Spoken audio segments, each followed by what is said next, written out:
I have seen here in NPTI for the past, I think, 3-4 years, I have been directly involved and coming frequently to the campus. The melting pot of industry academia relationship, where very healthy discussions take place across the range of different policy, technology.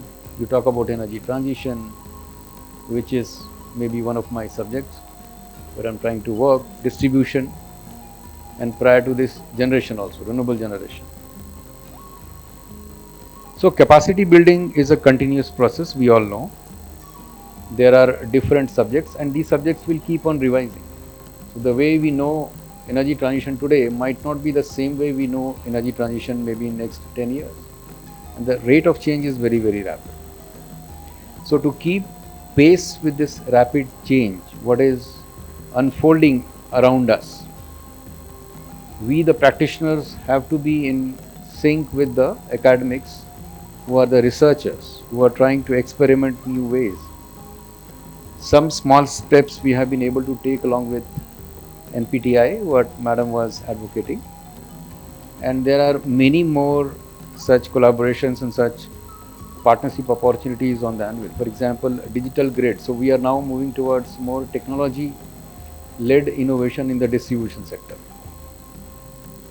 More digital, more participation of the customer. So the interface of customer, digital grid, and operations, the day-to-day operations that we are doing, that becomes very vital. And it means that each one of us, including me, have to undergo a training. So for example, when I say I want to go for an EDMS or beyond that terms, in fact, starting from me, my entire operation, people have to understand exactly what it is. And maybe the customers also, we have to make them educated what is this and how it can be helpful to them. So traditionally, the way the network has been operating is not the way it is going to operate in the next 5 years. When we talk about transition to a DSO or a active consumer or a prosumer, it is a continuous process.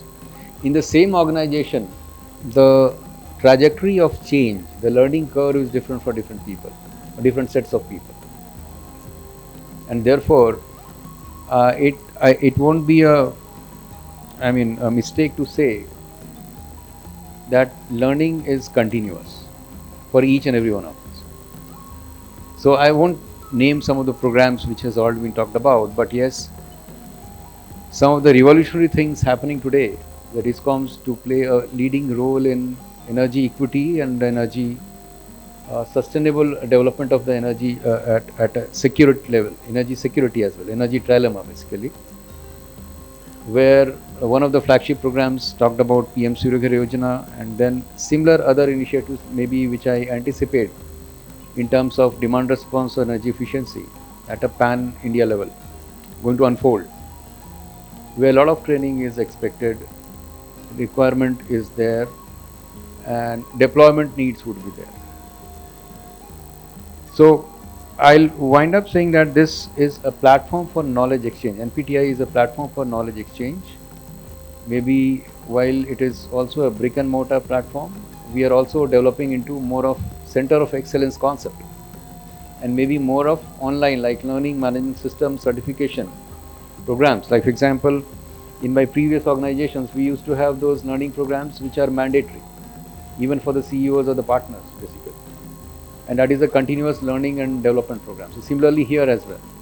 So those certifications will be required, as is being done in Lavasana, for example. Ma'am was attributing to in-service training, and there are different stages of learning. So those things can also be accommodated on virtual platforms, and that is going to enable wider participation and more enforced nuanced learning with examinations on board. So that is virtual learning platforms and learning mechanisms.